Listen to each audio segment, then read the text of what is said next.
What's up, guys? How are you doing? This is Rob of Rule of Two Review. Welcome back to the channel. And today I want to talk about the Switch's surprisingly strong-looking 2023 lineup. So, as you can imagine, in many ways, this conversation is a bit of a response to the recent Nintendo Direct that, as we know, was quite a bit polarizing, as most Nintendo Directs tend to be anyway, if we're being honest.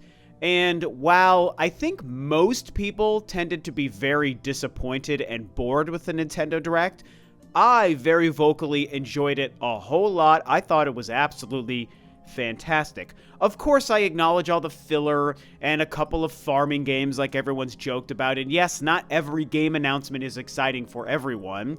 There's been plenty of Directs that have had nothing for me in the past as well, so I get that.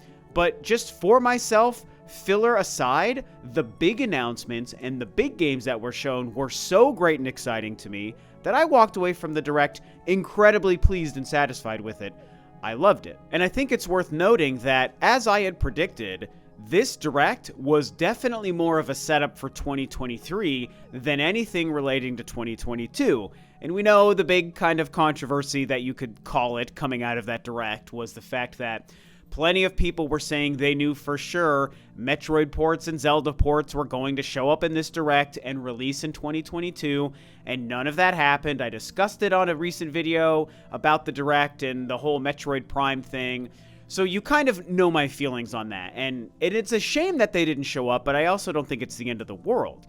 However, what that means, more than just not seeing those games, it also means that the Direct really wasn't about showing us new surprises for 2022. We pretty much know what 2022 is going to look like between now and the end of the year, and Pokemon and Bayonetta and Mario and Rabbids really being the big Nintendo and exclusive games releasing on the Switch before the year is over, which is a great lineup of games. Even though I'm not a Pokemon fan, you add that into the mix, I mean, it's a great lineup between now and the end of the year. So, that means this Direct was focused on showing us why 2023, which is only, as crazy as it sounds, a few months away, why is that going to be an exciting year? And I think that this Direct succeeded in spades. And so I want to discuss some of these really big games that we know are coming next year and why 2023 is somehow still looking like a really strong year for the Switch. Now, I'm only covering the biggest and most impactful games and the games that are most interesting to me,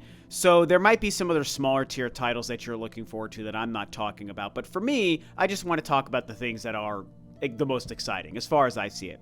I will, however, start off with two kind of older remasters that are releasing next year that I'm not personally interested in, but that are pretty cool. One of them is the Tales of Symphonia remastered game, which is exciting because I think that's the first JRPG I ever played back when it released on the GameCube that I really, really loved. So much so that I even played the sequel on the Wii, which wasn't nearly as good and actually was kind of frustrating, but it was fine. The original game on the GameCube, though, I loved it. I think that was 2004. I just thought it was so fantastic and the story was really interesting. I'm not going to play the remaster because I don't have any interest in revisiting that game. But it was a great game at the time, and it's cool that that is also releasing in the first half of 2023. The other one is Kirby's Return to Dreamland Deluxe, which I believe is the last Wii Kirby game that is also now getting some sort of updates to the Switch. I'm not familiar with the game.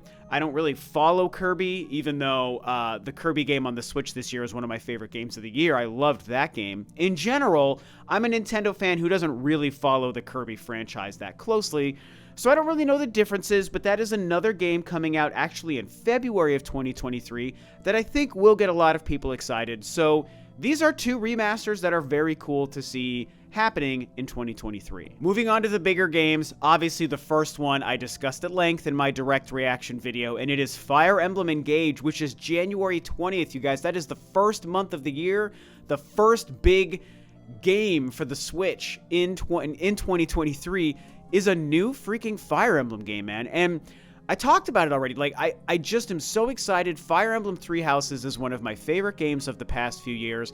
My wife has put in like 300 freaking hours into that game. It like consumed her.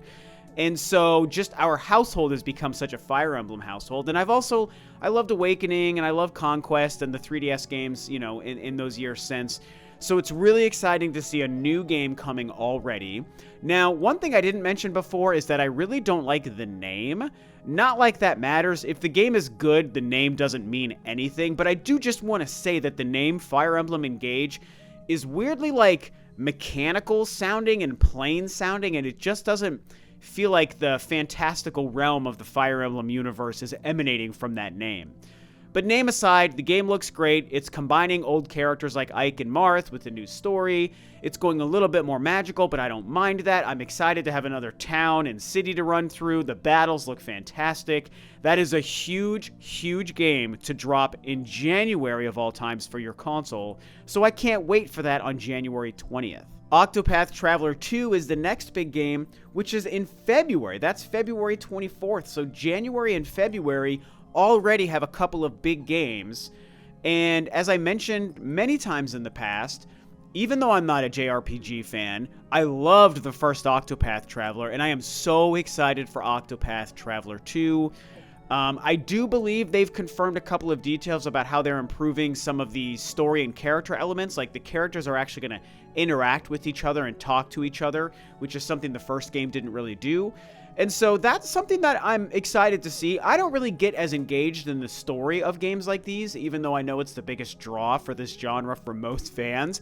I'm a weirdo, and I follow the story, and it's like, yeah, I'm like pseudo paying attention, but I just like games that have a cool world and interesting gameplay and combat, and I love the graphic style of the Octopath games. So between the graphic style and the fun turn-based combat, and the world to explore, that's what I like about the game. So I don't super care about the story, but it is neat that the characters will interact in a new way. And again, it's at least releasing initially exclusive, just like the first one did. And so between Fire Emblem in January and Octopath in February, as well as Kirby in February, that's a killer 2 months to start your year off, so very exciting stuff. This, of course, brings me to the biggest game of the year, without question. And I know that in many ways I'm kind of recapping games I talked about in my direct reaction video, but what are you going to do? That's what we have to talk about. The purpose of this video is having the conversation around why it's supporting a strong 2023, as opposed to just reacting to announcements from a Nintendo Direct. And so obviously we move on to The Legend of Zelda. And it can't be stressed how huge this news was. I know some people weren't excited about it being the final thing that they showed because it wasn't technically a new game. But for me, getting a release date and an official title for the game, as well as a couple of glimpses into the sky flying element of the gameplay, was huge. So we now know the game is called The Legend of Zelda Tears of the Kingdom, and we know that they committed to spring. It is May 12th. So we've got January and February taken care of. I think there are some smaller tier games releasing in the months between. And then May 12th comes along, and then bam, easily the biggest game that Nintendo will release in 2023 hits, and it's Zelda Tears of the Kingdom. And so I'm still considering making a video dedicated solely to talking more about this game, but I still might wait until we actually get a bigger trailer, which I think will probably happen after the new year. But what we've seen so far, I love it. They're giving us glimpses into the story. They're showing us more of the sky and the flying element. Apparently, Tears of the Kingdom is some potential spoiler or insight into the game or the story, or an item Link might be using. Tough to say. There's already been plenty of video and trailer breakdowns that folks have conducted, and I haven't really seen much of that stuff yet. Just from my own Zelda fanship and just watching all of these trailers myself, I just can wonder if Tears of the Kingdom references the fact that Link has some sort of water ability, right? Where we've seen him turn into like a water droplet and be able to like shift himself through solid objects in the form of water potentially. And his ability, this thing he has on his arm, seems to allow him to reverse time and move items backwards in motion. And so we saw him do it in the second trailer. We saw him do it in this recent trailer where he's lifting a platform up. And so, I don't know, Tears of the Kingdom might have something to do with him being able to turn into water or phase himself through water in like a weird way. Maybe other smarter people have been able to break it down more accurately. I'm just going off of memory, so forgive me if I'm getting something wrong. But either way, it's exciting. I think the gauntlet and the water droplet thing obviously plays into the game and the story, and and the title of Tears of the Kingdom, and we've seen him jumping off of cliffs and diving just like he did in Skyward Sword, so I think there's a very heavy Skyward Sword connection, obviously aided by the fact that after they announced this game, they also then released Skyward Sword HD on the Switch, and so I just feel like there's a story and a gameplay connection there. It seems very obvious to me. We saw him land on like this weird like floating platform thing, and I'm hoping it's something that you can steer, just like you can steer Loft Wings in Skyward Sword, and so that's going to add a whole new flying element. And so it's just, anyway, that's just me talking about the game. But when we consider what it means for the year, it's obviously huge because we finally are going to have the next big mainline console Zelda game. It releases in the first half of the year. I cannot wait to see more. As I said in my last video, I'm really hoping that early on in 2023, we get a massive just Nintendo Treehouse blowout of this game. I feel like that makes more sense. It's not going to line up with any potential E3 scenario or even like a regular Direct based on releasing in May. So I just feel like they're going to package it in like a Treehouse scenario so that they can show us tons of gameplay. They can have maybe 3 or 4 like half-hour Treehouse segments where they're playing through different sections of the game, showing off the flying mechanics, showing off the gauntlet weapon and some of the abilities, while still keeping a lot of things mysterious. Just imagine like an hour or a 2-hour long Treehouse with a ton of interviews with the developers, and IG Aonuma, of course, would be there, and then a ton of gameplay segments. I just feel like that makes so much sense, so I really hope they do that. And so there you go. Biggest game of the year comes out on May 12th. And so, of course, truly the most exciting game for me to talk about currently is Pikmin 4. Even though Zelda is a bigger deal and it is a franchise I slightly prefer to Pikmin, Pikmin 4 is a bigger deal to me overall because A, it was a new game in the Nintendo Direct, and B, it's a game that we've been waiting for literally 7 freaking years, and for a long time, we thought was vaporware and didn't even exist, or maybe even was canceled or turned into something else, like Hey Pikmin or the Pikmin Bloom mobile game. But in this last Direct, the biggest new game that we didn't know about was Pikmin 4 finally being confirmed. And we only saw like 30 seconds of like, you know, you're seeing it here, just this passing footage of like the environment a little bit, and visually from what we can see, even though we're not seeing any gameplay in motion, the environment and the graphics look beautiful. Pikmin 3 is straight up one of the best looking games ever, and that game is almost 10 years old. It is so incredible how beautiful Pikmin 3 is. That was the same year as The Last of Us, and I remembered thinking 2013 gave us The Last of Us and Pikmin 3, the 2 best looking games I'd ever seen at the time in 2023. Or sorry, 2013. And so to see them evolving that for Pikmin 4 is very, very exciting. And now Miyamoto talked about how we're gonna play the game from different perspectives. We're gonna maybe be able to experience some of the gameplay closer to the ground, more of a similar view that the Pikmin view the world from, not just relegated to the bird's eye view that we're used to playing the games from. And so it's a very exciting concept. I want to trust Miyamoto and Nintendo to develop this in a very fun and unique way.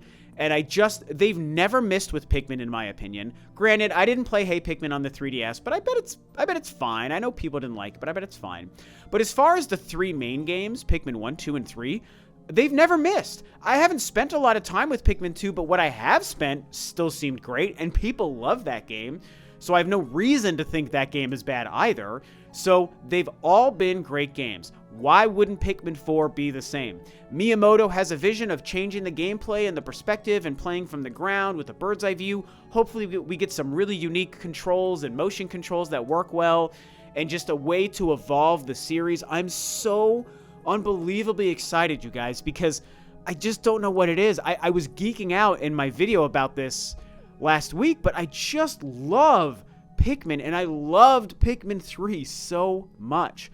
And I was really excited when he talked about Pikmin 4 back in 2015, and it's been very sad the game has been silent until now. But now that it's real, it's very exciting. We don't have an actual date. It just was confirmed for 2023, and so yes, obviously, the chance exists that it maybe gets delayed to 2024 and beyond. That is possible.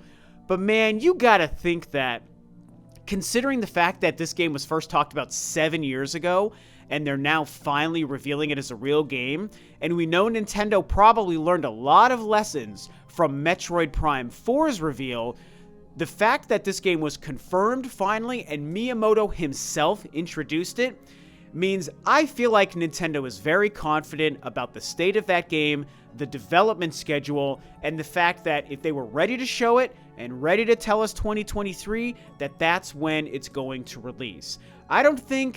I think with Zelda, they allow themselves to be a little bit more fluid with when they tell us release dates, as we saw with Breath of the Wild and now with Tears of the Kingdom.